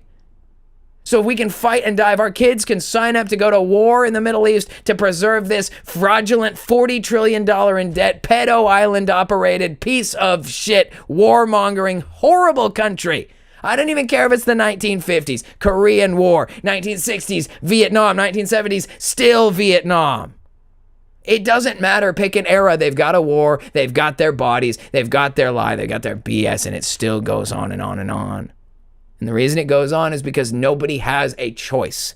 They don't know to put their support behind something more important than a little tiny passing fleeting thing like a political party or some guy's campaign where he at most will be here for 8 years. Jesus Christ is the same yesterday, today, and forever. He is alive today, and he is still king today, and he will still be king forever. Our lives are not about 8-year terms. Our lives are not about 50 years of prosperity and a retirement at a home. Our lives are about eternity. And we'll get there and we'll wonder, man, I only had a little bit of time. And I wasted it. I spent it all on stupid things. I don't want us to be that way anymore. I don't want God's chosen people to be divided and confused anymore. We need a central purpose, and God has already established it. It's not about what we want to do. It's about what God wants to do. When I say the idea of make earth great again, I'm not talking about some kind of hippie thing. Although advancing the foliage of God's beautiful flora in the world, that is a great thing and is totally part of it. But when I say make the earth great again, I'm talking about getting back to palaces. I'm talking about flying cities. I'm talking about free energy, cobblestone, transmutation from lesser metals to gold. You know, why is gold so expensive? Because it's rare and scarce. That's what they say. Why is everyone so hungry? Because there's only one kid's lunch. You see where I'm going with this? If God can make gold appear in a fish's belly or turn fish and bread into 5,000 people's food, what is the limitation for the gold to pave the streets with? You don't want to walk. We're gonna have so much gold. We're gonna be standing on it. That's what people need to understand. Why are the streets made of gold? Because we can make it. Because we don't play by the rules of Satan that says you're a slave and can't do anything. You have no value except what you can pull up from the earth so they can tax it. All a lie, all a lie. Your value was built in you when God made you, when he knew you before he formed the foundations of the earth. Before you were formed in your mother's womb, he knew you, he saw you, and he so loved you that he sent his only son to die for your sins. Not just so that you could have everlasting life. We have everlasting life, but so that you could be restored to dominion. And I want to see Christians become empowered like they've never been empowered before. This is not about revival. There's nothing to revive. There was never a church like we know. The church that we know is made up. I don't want to revive that thing. I want to hit it with an extra hard dose of taser. I want to make sure it's good and dead so we can move on to a real Christian movement, a real Christian church that looks at the problems of the world and says, God made me to fix it. God made me to fight it. God made me to organize the resistance, and he will deliver his people because he is faithful, he is true, he is the same yesterday, today, and forever. And when God sees his people say, God, we want to live your way. We want your kingdom and your righteousness. You know what he promises? You seek first the kingdom and his righteousness, and all other things shall be added unto you. And you know what that means, brothers and sisters? It means conquest. New York City, it shall be added unto you. Chicago, it shall be added unto you. The whole of the United States shall be added unto you. The United Kingdom, Africa, India, Asia, pick a spot. It shall be added unto you. Why? Because to add unto you is to add unto himself, because it is his kingdom that is ever expanding into eternity. And it is God's will in the end to build a new heaven and a new earth. And how do you think he's going to do that? Really? You think he's just going to Thanos snap, all the bad people go away, all the good guys turn into light beings, and we're just there? Day one, snap, boom, bam, just like he always does, right? He doesn't let you wander the desert for 40 years. He doesn't construct a millennial kingdom. He doesn't do thing in time. Sorry, I can't even talk. It's like a vein-popping rant. The point is, it is my firm belief that not only did God make us to dominate the earth, we the humans, we the Christians. He made us to dominate the earth, he did. But I do believe that it is God's will to build a new heaven and earth using his church. His body will build the new heaven and earth. It seems like, oh, how dare you, that's so blasphemous. But just think about it. When God ran his millennial kingdom on earth through Christ, a man, and Christ with his disciples, men. And I don't just mean males either. I'm talking about humans, people. God is going to run his administration through people, you and me. And there's a lot of people in the world who don't want to believe that. They want to wait for stuff, or they want to think that, well, I'll get my treasure when I get there. Yeah, you will. But that doesn't mean that you have to sit around and do nothing while you're here. It's not even about the promise of victory. I can sit here and tell you that if we were all on the same page, and we all put our support together behind this thing, like, because we're all scattered. Well, some people, I support that political group, and I support that business because they're an alternative business, or I support that thought group. We're all divided. We're not working together. There's no dominion movement. That's why we can't get anything done. When somebody needs a lawyer, where's the lawyer? Off doing some other ministry or whatever. When we need a pastor, where's the pastor? Off at their own little church. When we need a gardener, they're off doing their... We have an entire kingdom of jobs that are unfilled right now. Look at your life. Assess yourself. Think about the body of Christ. As the Bible says, some people are an eye, some people are a hand, some people are a foot. What are you? Figure out what you are. We need you. And I guess this is my true, and when I say call to arms, I don't mean violence or weapons. I mean, this is my call to arms to this community. Because we're at the very beginning of something monumental. I know it. Think about what you can do for the Christian Dominion movement. And I'm not talking about give me money. I don't care. I don't want to be paid. I want things to change. So I'm not saying sign up for Patreon. The Patreon is for this channel. It has nothing to do with the big picture. We talk about Christian Dominion movement, but we need to build it. I need people who know how to do stuff, okay? I'm just a guy with a wild idea. But one of you might know how to be a really good receptionist, or a really good artist, or a really good promoter, or a really good finance manager. Somebody's really good at plumbing. Somebody's really good at landscaping. Somebody's really good at fixing cars, okay? We all have these things that God has given us through our life experience. It may not be money.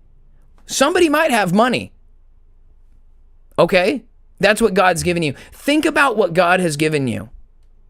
Present your members as instruments of righteousness. I'm not saying go out here and do something crazy. I'm talking about let's make it real. Let's make the Christian Dominion movement a real thing. Not just an idea, not just it feels good to mention it. I'm talking about who's the president and CEO. Where is our diplomatic staff? Where is our music crew? We have to build an entire civilization. We have to build a new heaven and a new earth, and we're starting from scratch. Now we're blessed. Our side is the side of victory. We'll conquest everything eventually. We'll eventually have New York. We'll eventually have India. And it's not going to be through conflict or fighting or war. It will be given to us because it already belongs to us through Jesus, whose land and earth and dirt it already is. What we have are bugs living in the attic. It's that simple. We need to do our gardening. We need to mow the lawn. We need to sweep the patio. We need to pressure wash the house. We need to do an oil change. Our world is devastated because we, the managers, have not been managing.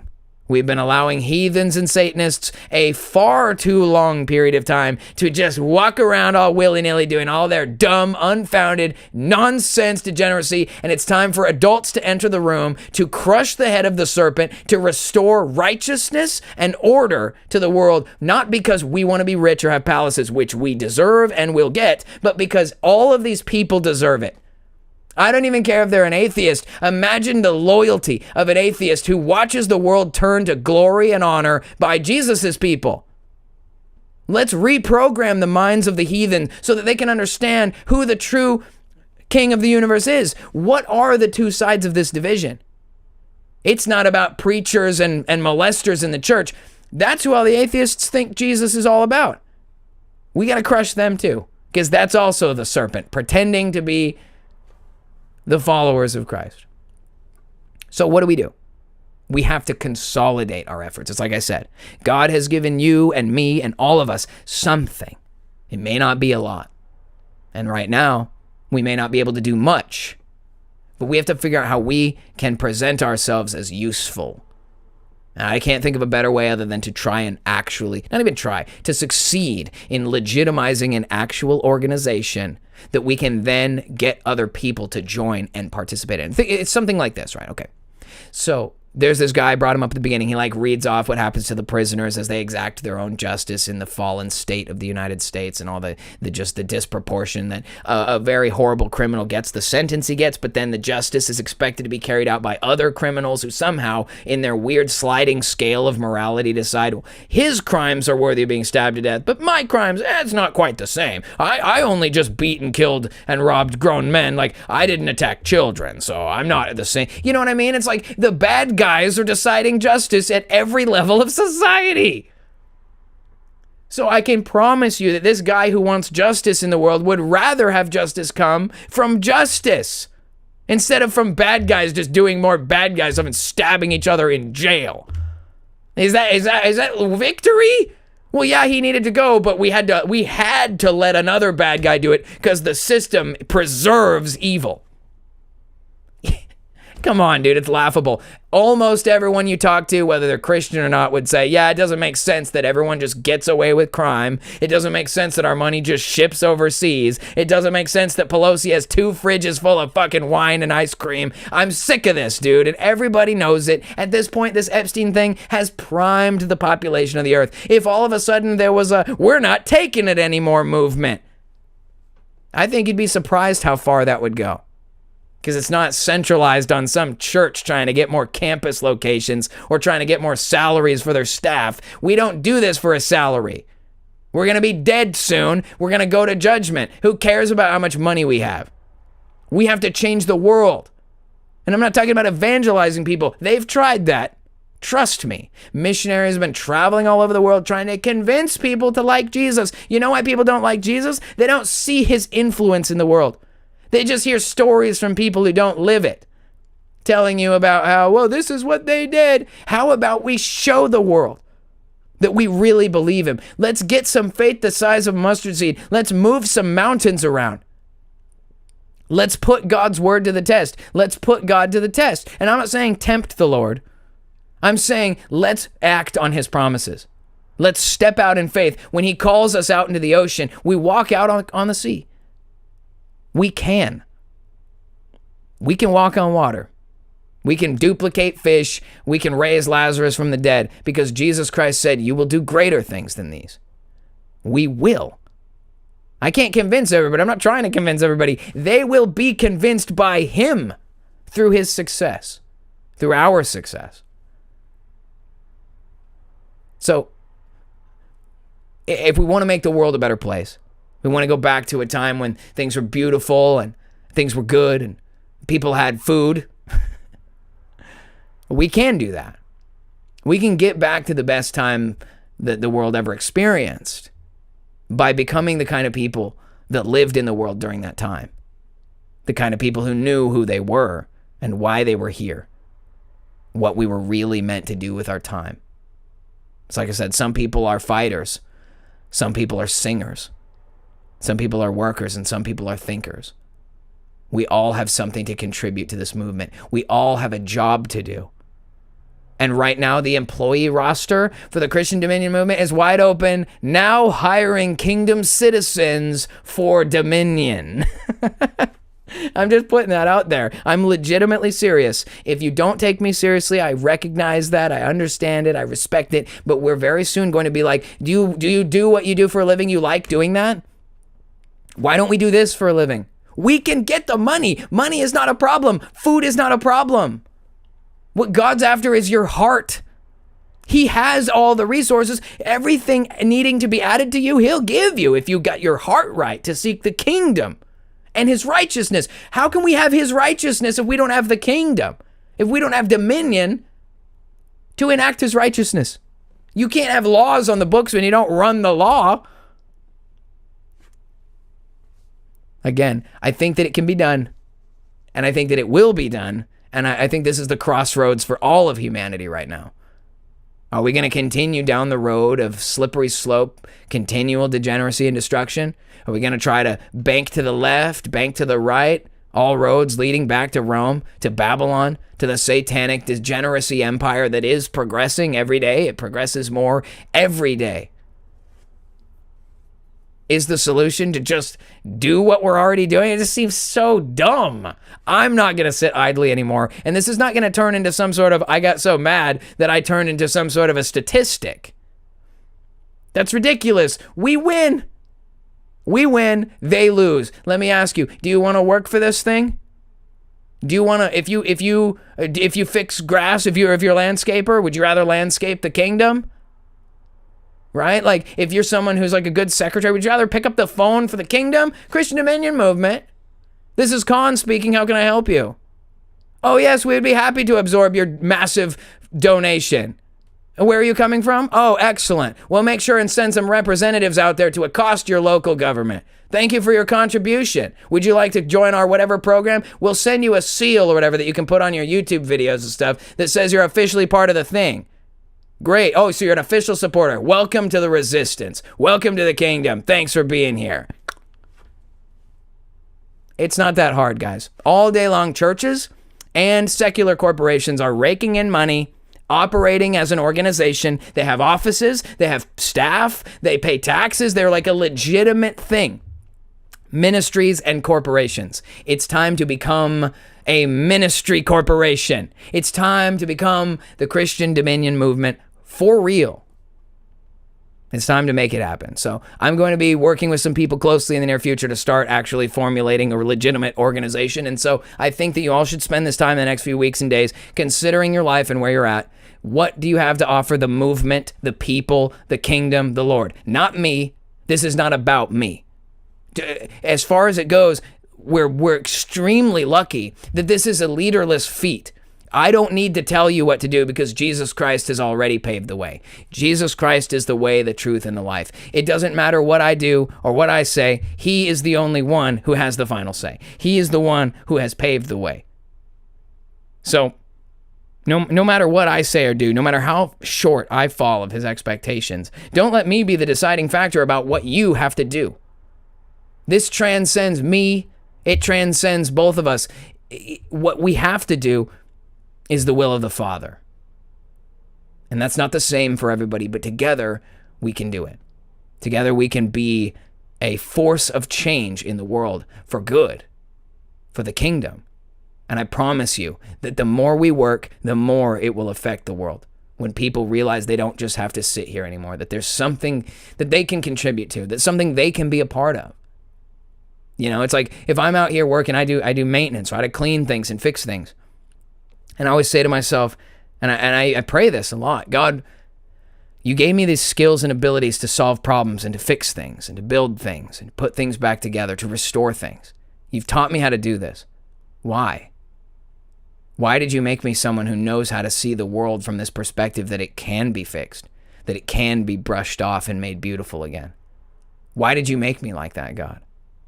And I know that the answer is because he intends to see it through. Whatever God has made in your heart that makes you special and different and unique is that he has prepared for you. There's a seed in you to blossom into this tree that will be in this garden of the kingdom. And that's a powerful thing. So I hope you all will be considering that this week as you go forward into doing whatever it is that God has you doing for the rest of this week. You know, we are almost there, and we are at the top of the time here, so we do got to cut it off here. But guys, thank you for being here tonight for another unhinged rant. And special thanks to Amico and Jarid Boosters, and also what was the name of this other channel on here? The one that the Rockwell thing. LearnFromMasters. Thank you guys all for your contributions to the show tonight. And obviously, thank you guys for being here and listening to another unhinged rant. This has been an exciting thing for me to realize where this is really going. That our cult actually has a crazy cult ideology is the coolest thing to me. Like, we're actually a cult, and we have a crazy unhinged belief system. But really, I really think that if you got most people to sit down and talk about it with them and say, don't you think it would be better if the president was a Christian who did Jesus, who considered like Jesus when he made decisions, or like if your local, like the principal at your school was a Christian and so he made decisions that were like with consideration to what God and Jesus want. Like, it's very simple. We've just been so torn down that we forgot. We forgot how easy it was to be the people we were supposed to be because we've been turned into something we're not by this whole ugly thing. It's crazy. But I think we're on the way. I think we've begun something here. And I think that I'm grateful for the opportunity to be here with you guys as we continue to expand upon it and figure out where all of us play a role in this, because obviously God has a plan for all of us. I don't know what that exactly is going to look like, but I believe in the Dominion movement. I believe it's real. And I think that God's really put it on my heart. I don't usually say that about things. I'm not the kind of person who's like, well, God told me that I should do. I don't do that. But this one, I feel like my whole life I've been preparing for this. And like, here I am. This is real now. We got a crazy Kool-Aid cult. Crazy Kool-Aid cult. Let's go. All right, guys. Well, will not be a 501c3, says Mad Facts. No, we won't. We won't be paying taxes at all, and we're not asking permission. We tax you under what authority? Now, right now, it seems like what are we gonna just not pay taxes? It seems like that now, but soon they won't even be able to leverage it. They won't even have a job anymore. These people are going to pull the McFlurry lever now. It's a good thing we raised the minimum wage, because all of y'all at the IRS, in the federal government, at the churches, all of you guys, you're all fired. You're all going to be wrapping up McChickens by the time all this is over. Don't worry, we'll make sure that you get a chance to. That's the great thing about the kingdom. The roads are gold for everybody. Some people are going to be riding golden roads over to their palace to enjoy a wonderful afternoon with their extended families. And some people are going to be riding their golden path over to wrap up McChickens. I'm joking, obviously.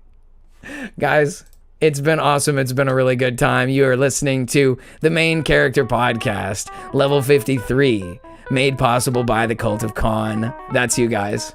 I'm Con Man, and of course, it's great to be here with you guys for another Wednesday, and we are very close to the end of all this, of course, but it's been awesome. It's been awesome, and of course, we have another episode coming up next week, and I'll see you guys, obviously, on Sunday for the Sunday service. We'll see how all that goes as well. But guys, thank you so much for being here. God bless you all, and may the Christian Dominion movement go forth in Jesus' name, and may his will be done on earth just as it is in heaven. All right, guys, I love you all. See you all next week. Take it easy. And, yeah. Peace out, y'all. And investing in my discretion, teaching the lessons, impressions to keep you guessing what I do next, man. Now when the 1,000 years have expired, Satan will be released from his prison. He will go forth to deceive the nations which are in the four corners of the earth.